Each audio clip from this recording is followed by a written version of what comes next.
আসসালামু আলাইকুম ওরহমাতুল্লাহ।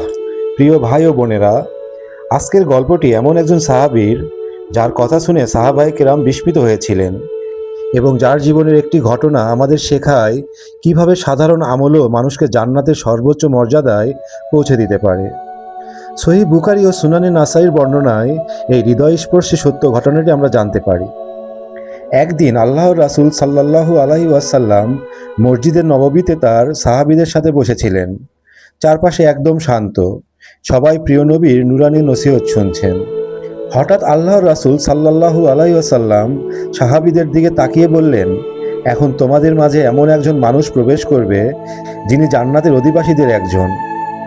সাহাবায়ে কেরাম উৎকণ্ঠা নিয়ে দরজার দিকে তাকিয়ে রইলেন। কে সেই সৌভাগ্যবান মানুষ?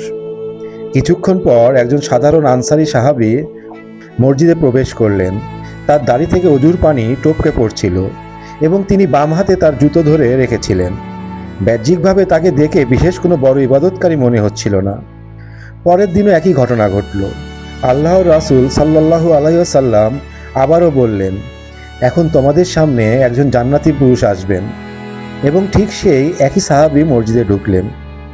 তৃতীয় দিনে একই ঘটনার পুনরাবৃত্তি ঘটল। উপস্থিত সাহাবীদের মধ্যে হযরত আব্দুল্লাহ ইবনে আমর ইবনুল আস রাদিয়াল্লাহু আনহু ছিলেন অত্যন্ত ইবাদতগুজার একজন মানুষ। তিনি চিন্তা করলেন, এই ব্যক্তির মাঝে নিশ্চয়ই এমন কোনো গোপন ইবাদত আছে যা আমরা খালি চোখে দেখতে পাচ্ছি না। কিন্তু আল্লাহর নবী যাকে পরপর 3 দিন জান্নাতি বলে ঘোষণা দিলেন, তার রহস্যটা কি? রহস্য উন্মোচন করার জন্য আব্দুল্লাহ ইবনে আমর রাদিয়াল্লাহু আনহু সেই সাহাবীর কাছে গেলেন এবং একটি অজুহাত দেখিয়ে বললেন, আমার বাবার সাথে একটু মনোমালিন্য হয়েছে, আমি কি আপনার ঘরে 3 দিন মেহমান হিসেবে থাকতে পারি? সেই সরল সাহাবী স্বাচ্ছন্দ্যে রাজি হয়ে গেলেন। হযরত আব্দুল্লাহ ইবনে আমর রাদিয়াল্লাহু আনহু সেই সাহাবীর ঘরে 3 দিন ও 3 রাত কাটালেন। তিনি প্রতিটি মুহূর্তে খুব সূক্ষ্মভাবে পর্যবেক্ষণ করতে লাগলেন। প্রথম রাত, তিনি ভেবেছিলেন এই সাহাবী হয়তো সারা রাত দাঁড়িয়ে তাহাজ্জুদের নামাজ পড়বেন, কিন্তু তিনি দেখলেন সাহাবী রাতের বেলা স্বাভাবিক ঘুমাচ্ছেন। তবে রাতে যখনই তার ঘুম ভাঙত বা তিনি বিছানায় পাশ ফিরতেন, তখনই তিনি মুখে আল্লাহর জিকির করতেন এবং আল্লাহু আকবার বলতেন। এরপর ফজরের সময় হলে তিনি উঠে ওযু করে নামাজে যেতেন। দিনেও তিনি কোনো নফল রোজা রাখতেন না বা অস্বাভাবিক কোনো দীর্ঘ সময় ধরে ইবাদতে মগ্নও থাকতেন না। 3 দিন কেটে যাওয়ার পর আব্দুল্লাহ ইবনে আমর রাদিয়াল্লাহু আনহু কিছুটা হতাশ হলেন।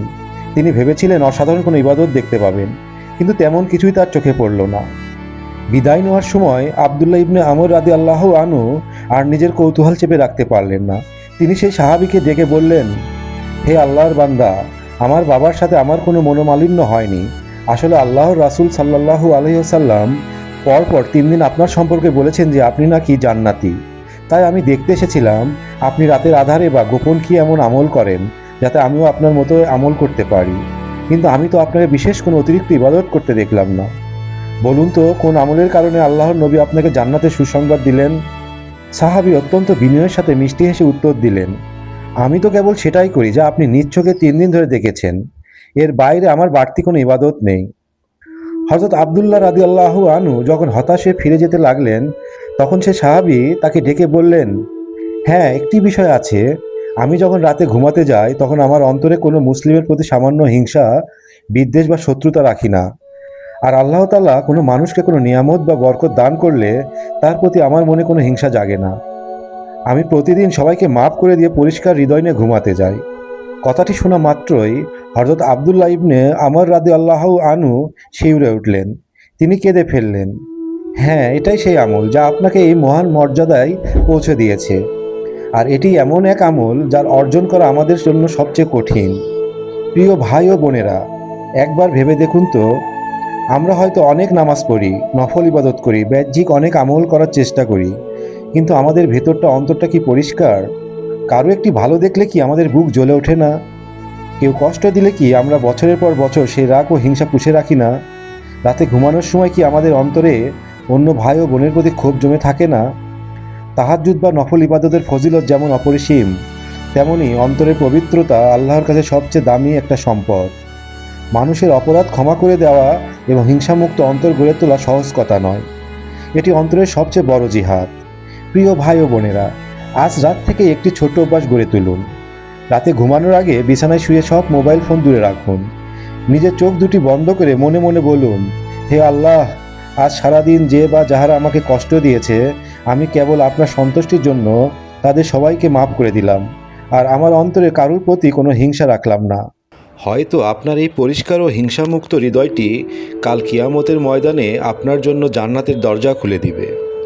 আল্লাহ তাআলা আমাদের সবার অন্তরকে হিংসা, গীবত ও শত্রুতা থেকে পবিত্র রাখুন এবং জান্নাতি মানুষের মতো কোমল হৃদয়ের অধিকারী বানিয়ে দিন। প্রিয় ভাই ও বোন, ভিডিওটি ভালো লাগলে আপনাদের প্রিয়জনদের মাঝে ভিডিওটি শেয়ার করুন এবং পরবর্তী ভিডিও পেতে চ্যানেলটিকে সাবস্ক্রাইব করুন। আসসালামু আলাইকুম।